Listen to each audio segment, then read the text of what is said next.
Timothy Gouge. His topic is exploring the record of ancient water on Mars. Uh, a little bit about our speaker. Tim is an assistant professor of geological sciences at the University of Texas at Austin. He is a native of Toronto, Canada. Tim discovered his love of geology through childhood summers spent on the lakes and rivers of northern Ontario. He earned his bachelor's degree in geological engineering from Queen's University in Kingston and both his master's and PhD in geology from Brown University. Tim currently heads the Planetary Surface Processes Group at the University of Texas. This group is studying the role of surface processes in the evolution of the Martian landscape.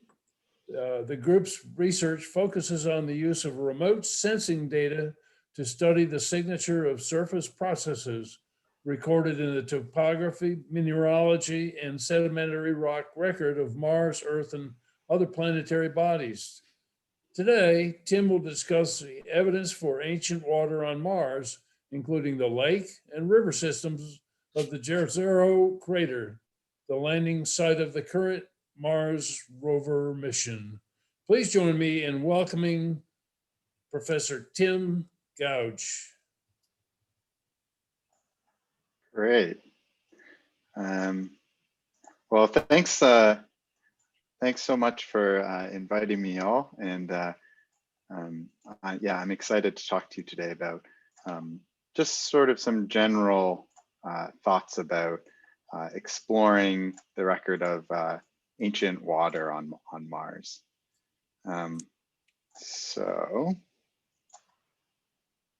So exploring the record of ancient water on Mars. So before we really dive into it though, I think, I think about Mars every day. Most people don't. So it feels like a useful exercise to go over some sort of Mars 101 basic facts. So Mars's average distance from the sun is 1.5 AU, where an AU is an astronomical unit, which is equal to the distance between the Earth and the sun. So Mars is 150% the distance from the sun that the Earth is. The length of the day, so how long it takes Mars to rotate about its axis, is a little over 24 hours, so very similar to Earth's day. On Mars, this is called a sol. So one sol is one revolution. The orbital period, so how long it takes to orbit the sun, or its year, is 687 days, or almost 670 sols, so about twice the length of Earth's year. The average radius, or the size of the planet, is about half the radius of the Earth. And from that, Mars has a surface gravity that is about 40% of Earth's gravity. So thinking about some sort of historic contexts of Mars, and just to make sure, you're seeing like my full screen and not the like presenter notes or anything like that, right? You're seeing, there's no presenter notes below? No presenter notes. Okay, good. Always double check. I've been teaching all semester on Zoom, but the semester ended like 2 weeks ago. And as soon as you stop doing it for 2 weeks, I'm like, oh, am I doing things right? I need to keep at it, but okay, I'm glad I am. So some of the earliest views of Mars, I think it's interesting to think about the historic context. So in the 1600s, Galileo observed Mars with a telescope. Mid 1600s, Cassini determined Mars's rotational period, so its day length. And then one I think is really remarkable is that in the early 1700s, Maraldi identified these white spots at Mars's poles, which are, were interpreted to be potential ice caps, which actually turned out to be true.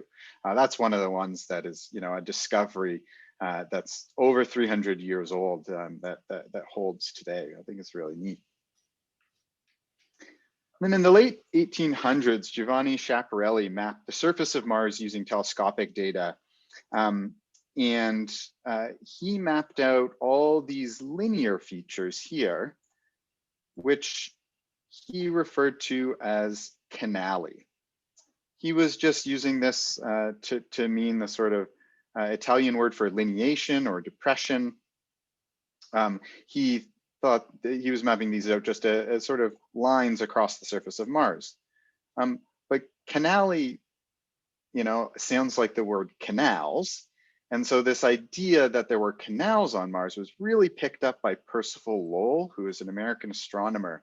And he started really studying Mars and focusing on these Martian canals, these what he inferred to be these lineations that were, something like this, constructed by a civilization of Martians so that they can move water around on the surface, right? The way we would think of canals on our surface. And so this sort of led to the, this one hypothesis of what Mars was like in the, sort of late 1800s, early 1900s that I think is best summarized in this really interesting headline from the New York Times published in the early 1900s. The headline is "There is life on the planet Mars." And then it goes on to talk about how Percival Lowell, who's an expert in the subject, has no doubt that living beings inhabit our neighboring world. Totally convinced that there were going to be Martians. And so then in the mid 1900s, when NASA started exploring the solar system and sent its first satellites to explore Mars, some of the first images that came back were this, right? These grainy black and white images that all you see are these circular features. These are what are called impact craters, which I'm going to talk a little bit more about in a second. But this is a surface that sort of actually, if you've seen close-up images of the moon, this looks much more like the moon than it does like Earth, or what you might expect if there were, you were expecting Martians to be on the surface standing, waving up at you, right? No Martians, no canals, a surface that probably looks more like the moon. And this actually is a pretty decent depiction of what we think of the surface of Mars today, which is this very cold and very dry place. So average surface temperature is something like -60 degrees Celsius. Average atmospheric pressure, so very thin atmosphere, about 1% of Earth's atmosphere, and a very dry atmosphere, although there are these large ice caps at the poles. But then, NASA being the great exploration agency that they are, continued to explore even after those first images. And in the 1970s, the Mariner 9 spacecraft was the first to identify evidence of water. And so these are images from a satellite, from the Mariner 9 spacecraft, taken of the Martian surface, where what I want to draw your attention to is this feature that I'm circling here. This is a huge river valley that's, several hundred kilometers long, several kilometers wide, and in places over a kilometer deep.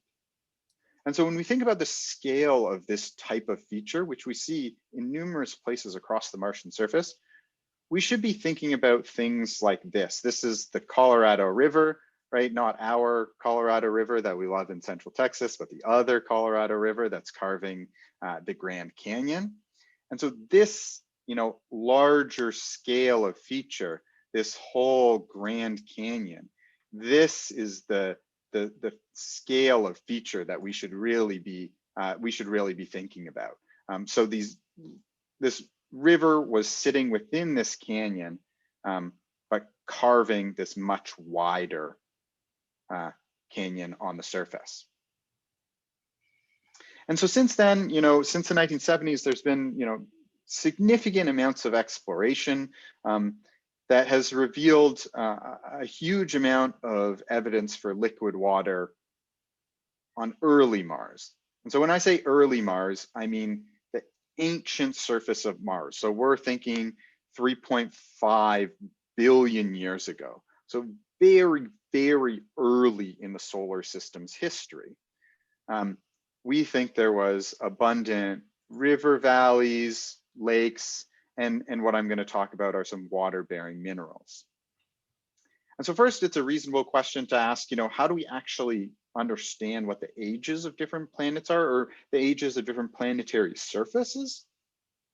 And the way we do this is with impact craters.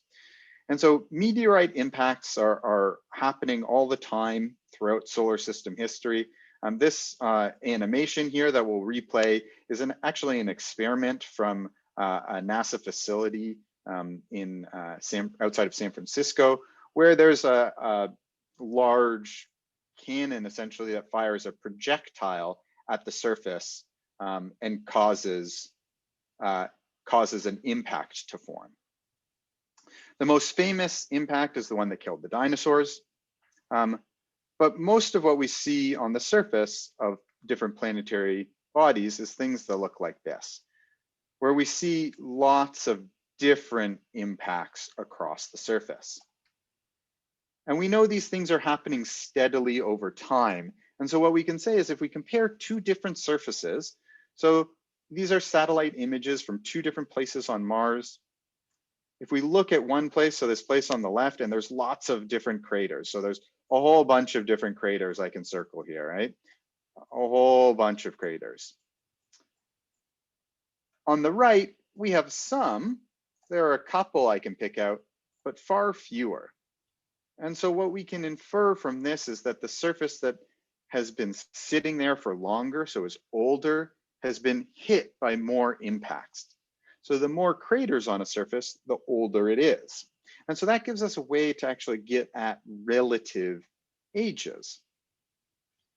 And so now if we look at a global map of Mars, so I'm going to show on the next slide a global map of Mars.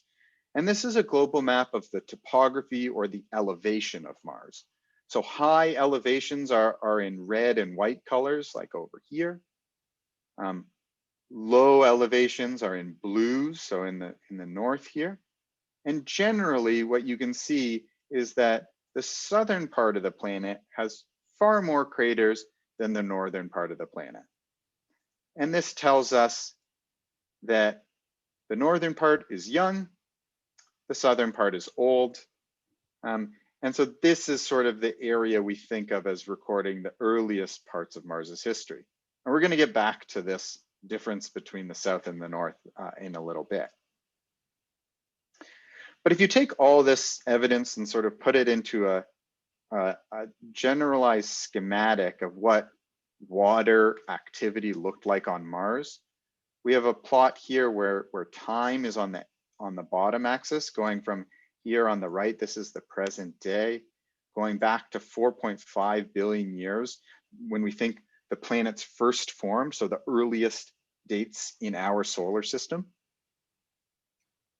In general, we think that there's this time period right around 3.7 or 3.8 billion years ago when there was the most water activity on Mars. So this is when we think most of the river valleys and lakes, this is when they were forming. And so we have this generalized picture of what the timeline of water on Mars was, where it sort of peaks right around 3.7 billion years, and then it declines until we get the modern, cold, and very dry planet we see today. So this is this general picture we have, but there's still lots of things we don't know. So things like, how long, like the specifics of that diagram I showed on the last page. So how long is water there? How much water is there? What does the climate look like? Is it more like a sort of dryish climate like West Texas? Or is it more of a really humid, wet climate like East Texas? Or is it more of a very cold, like snowy climate like Northern Canada? What are the sort of details of that climate? The other sort of big thing driving at all of this is, was this environment, was it appropriate for forming life? Did life ever form on Mars?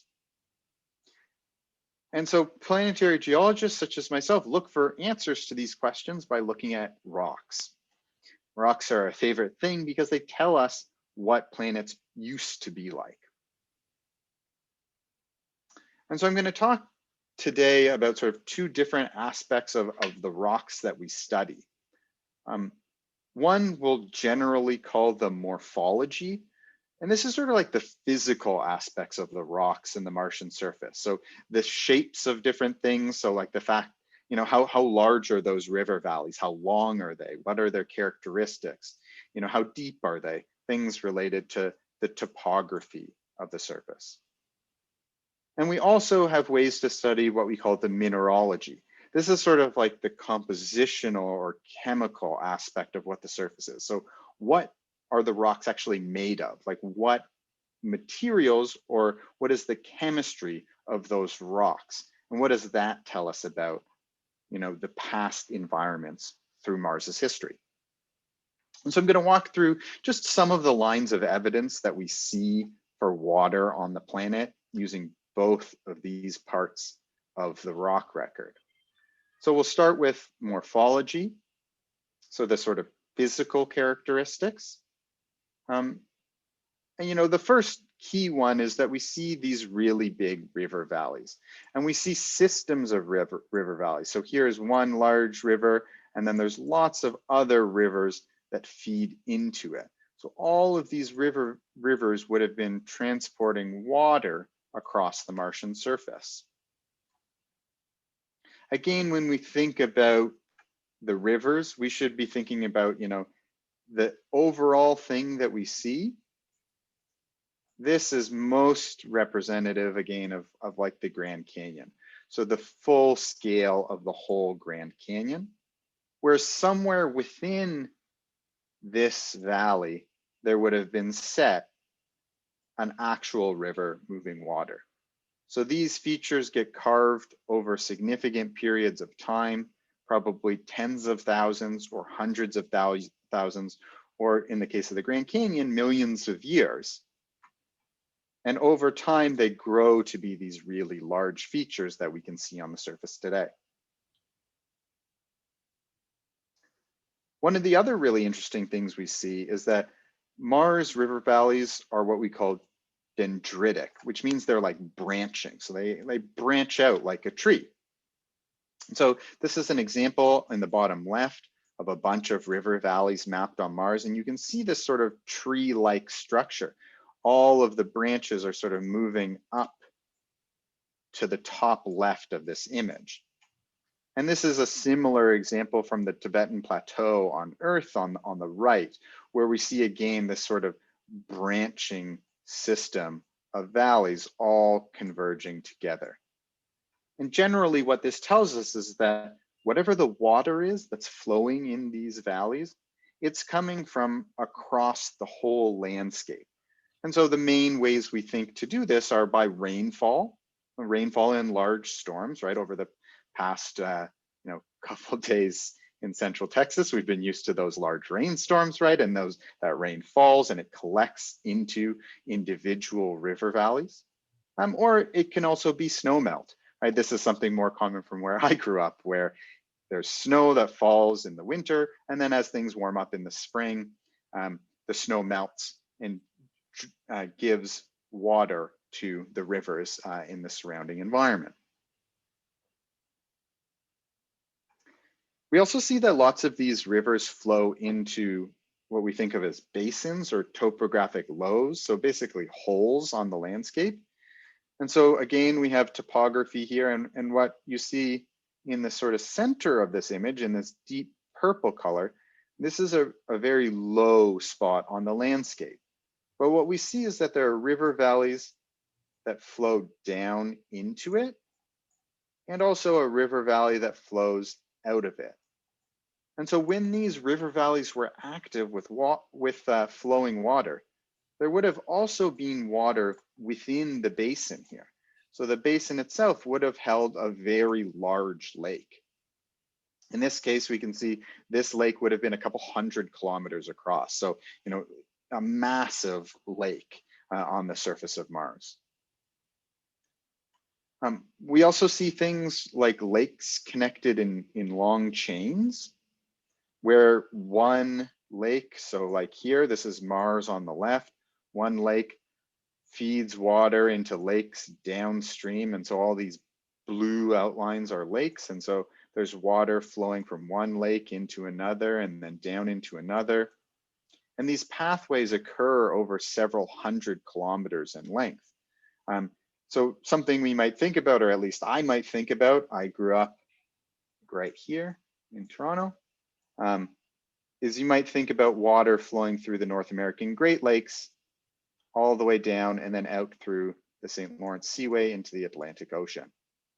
So these large systems of lakes that are connected with water flowing in between them. We see things like that on Mars as well, over several hundred and thousands of kilometers in some instances. We also see that the water, water doesn't just move around on the landscape in isolation. It carries with it sediment. So it moves sand, it moves mud. That's how it carves out the large river valleys. And so one of the things that happens is that as the water enters a standing body of water, we form what are called deltas. So the most famous example, or one of the most famous examples of a delta on Earth, is the Mississippi River Delta. What I'm showing here is the Wax Lake Delta, which is an offshoot. The Wax Lake outlet is an engineered offshoot of the Mississippi River, and so this is a large delta in that flows into the Gulf of Mexico. So this is active. It's been building out since the mid 1900s. And here's an example in Jezero crater of what we think is an ancient delta deposit.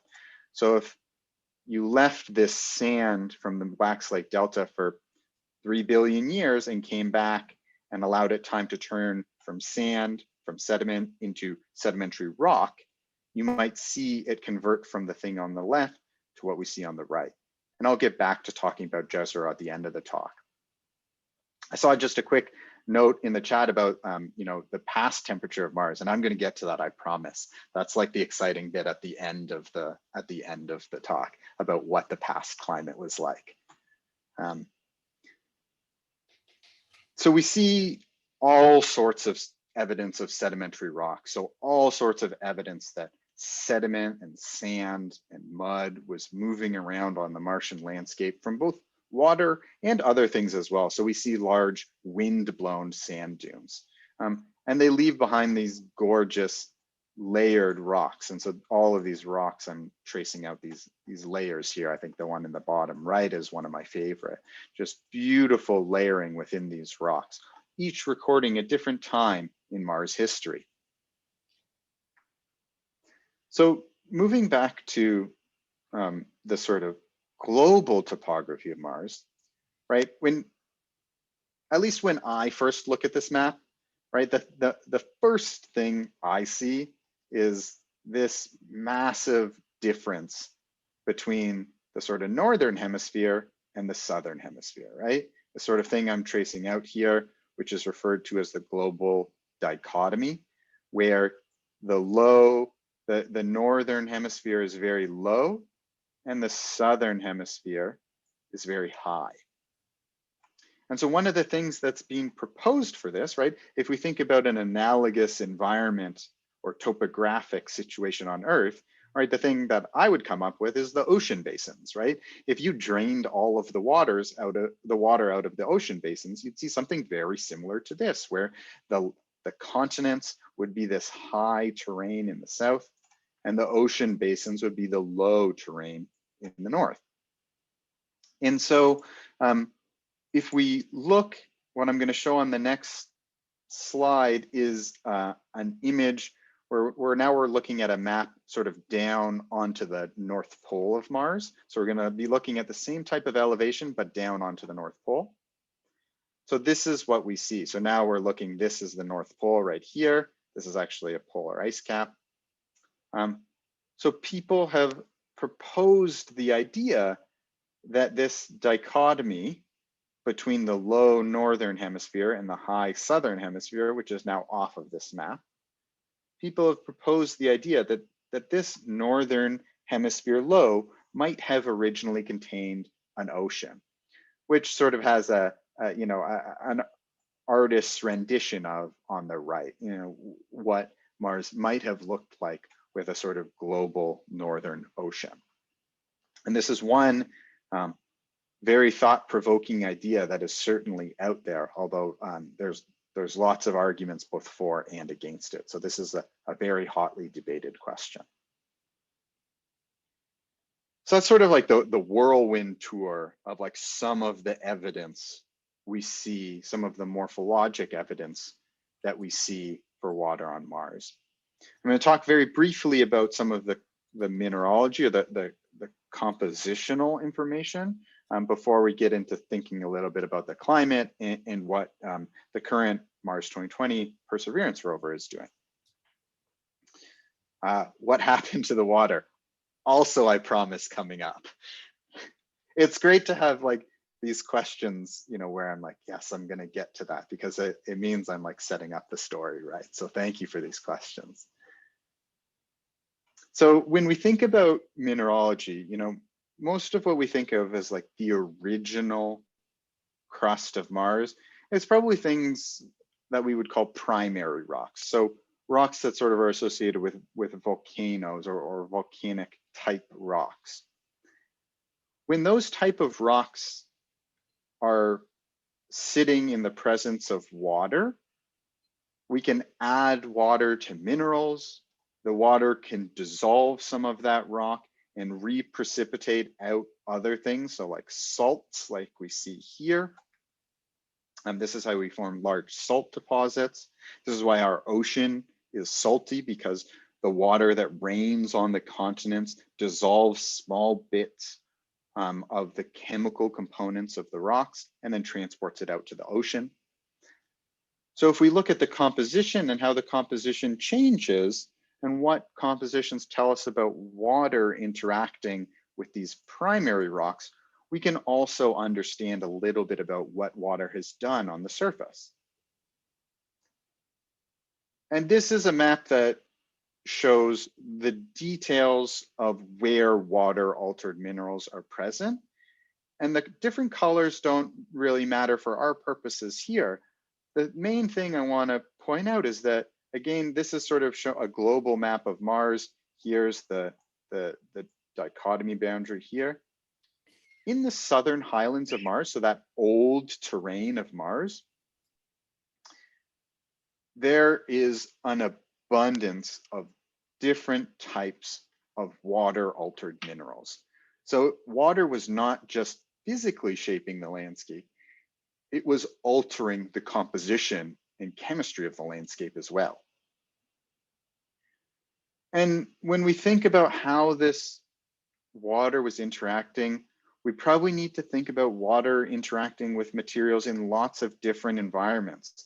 So in sort of groundwater aquifers, in surface water environments, in water circulating around volcanic chambers or magma chambers, in what we call hydrothermal circulation, where warm bodies of rock allow water to circulate. So the point of this cartoon is to show that there's sort of lots of different environments based on the different types of minerals we see. There's probably lots of different environments where this water was interacting with the primary minerals.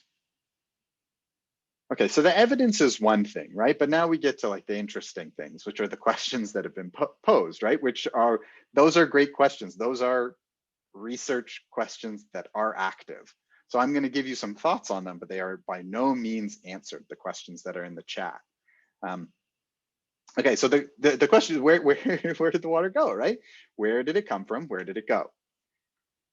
And so actually, when we think about that, it's a little more nuanced, because if we look at the North Pole, what we see is a massive ice cap.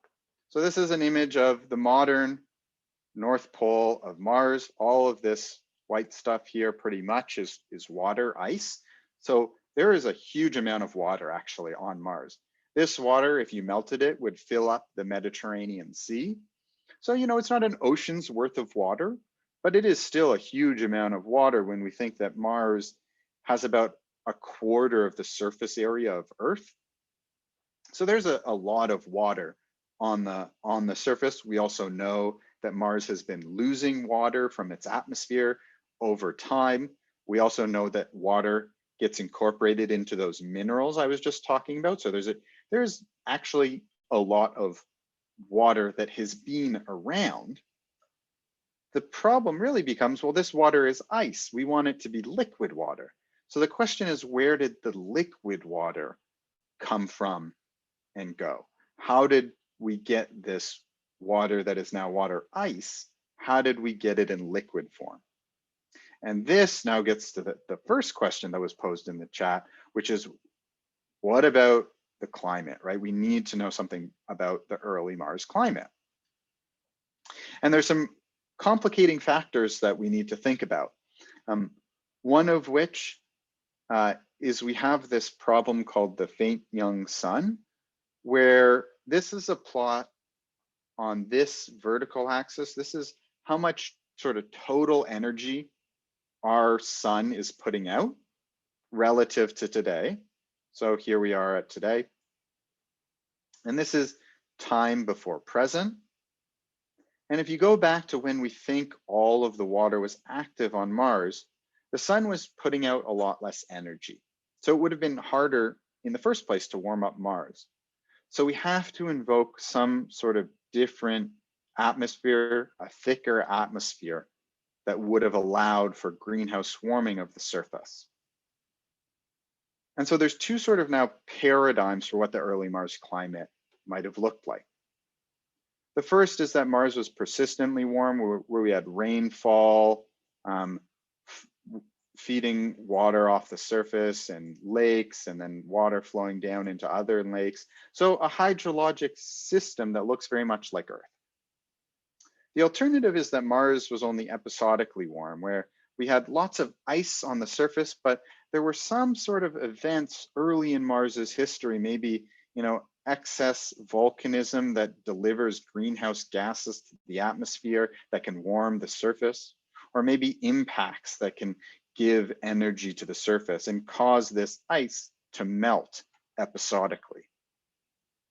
And thinking between these two end members, and they really are end members, where the real answer is probably somewhere in the middle. This is sort of where things are as a field in terms of understanding early Mars science. We're really trying to understand what the climate and water cycle was like on early Mars. And so pretty much every scientific conference I go to, there are entire sessions devoted to this question. Lots of people trying to tackle this problem from all sorts of different directions. So that's sort of the state of science. And now, in the last sort of 5 or 10 minutes here, I'm going to move forward into thinking about the implications for life. And this optimum time for water on Mars, so right around 3.7 billion years, this is also the time when we find the first signs of life on Earth. So now this is a plot of time where modern is on the right. And here, this is sort of the first sedimentary, the first evidence for oceans, and some of the earliest evidence for life is right around 3.7 billion years ago, maybe even a little earlier on Earth. And so this really raises the question of, could the early Mars environment have supported life as we know it? Which is a question of whether it was habitable. If we traveled back 3.7 billion years ago, went to the surface of Mars and plopped down life as we know it, would it survive? That's a question of whether it was habitable. And then the other question was, well, was life actually there? Was it inhabited? So did life ever exist on Mars? And might there be any evidence in the rocks that we can study, the same way we study ancient life on Earth? And so the current rover that is doing this is the NASA Mars 2020 rover, the Perseverance rover. This is an image taken on, I think, February 18th of this year. of the rover landing. It's being lowered by this thing called the Sky Crane, a really remarkable engineering feat that I'm not going to go too much into here. But this is the rover. It's about the size of a small car, so really large scientific exploration mission. And it is explicitly exploring for potential past life, looking in some of the oldest rocks we can see on Mars that record liquid water to look for potential past life. And one of the really exciting things about this is that it's actually going to collect samples that would be brought back to Earth. It's going to drill a couple dozen samples. They're going to be about the size of a pencil each. So here's a diagram. So this is 1 centimeter here. So about the size of a pencil, going to drill a couple dozen of them, and through a series of missions, bring them back to Earth so we can analyze them with all of Earth's laboratory capabilities to really probe at the question of whether there might have been life recorded in these rocks.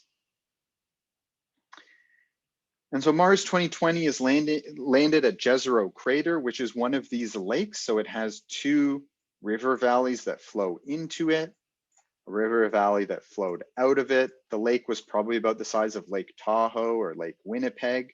It was active during that sort of peak time of Mars water activity right around 3.7 billion years ago.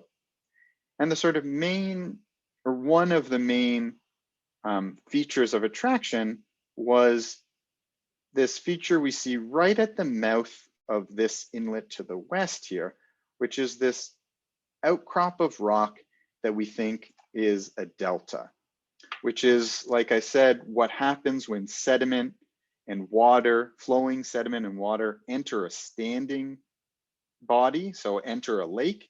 It deposits all of that sediment, forms new land, just like the Mississippi River can form new land. And over time, it records what that lake and what that river was like. And one of the really exciting things about delta deposits is that on Earth, they're really good at concentrating organic material in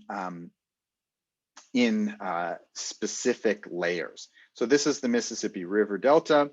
The Wax Lake Delta is sort of off over here, but we can see these plumes going out, these plumes of muddy sediment going out into the Gulf of Mexico. And this sediment has been derived off of most of continental North America, right? The Mississippi River catchment is huge.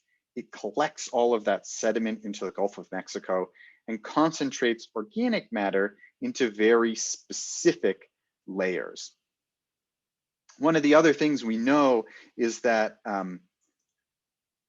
these rocks actually contain some of the water in it.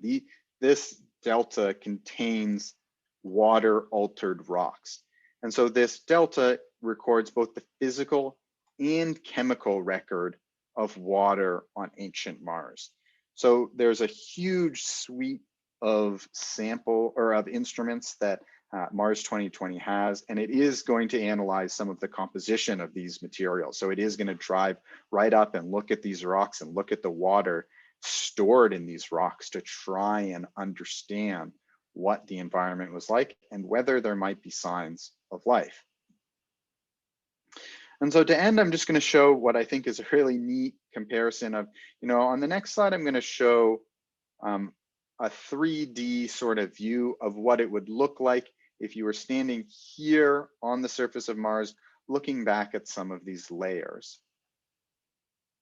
And this is what we would see. We would see these types of layers, each of which is recording what the Martian surface was like over 3.5 billion years ago when they formed.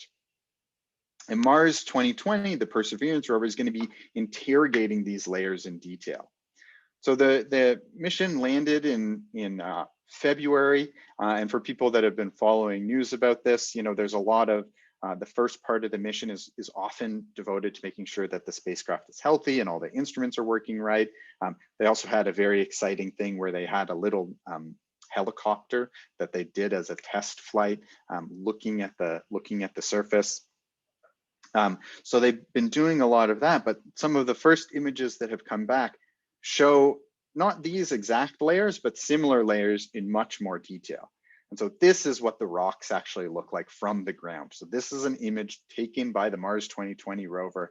And what I hope you can see is that there are all these really interesting rock layers, some of which are pointing in this direction, some of which appear to be flat lying. These are very likely recording a river environment or some type of water environment on the surface of Mars. And so the Mars 2020 rover is going to drive up to these rocks and analyze them with its very impressive suite of instruments and really be able to tell us about both the physical and chemical record of what the early Mars surface environment was like. And then also be looking for potential evidence for past life. And so with that, I'll end, and I'll be happy to take any questions, and thanks a lot. Well, Tim, that was just amazing. And I think you kind of answered a lot of the questions, but one from Steve says, wouldn't it make sense to have a mission that collected ice from Mars to analyze the water composition instead of just soils? And so that actually, that mission has been proposed, or it was proposed to go to the polar caps. This is, I'm trying to remember my exploration history. There was a mission that was proposed to go to the polar caps, and I think it actually launched, but it was not successfully landed. So it was unsuccessful.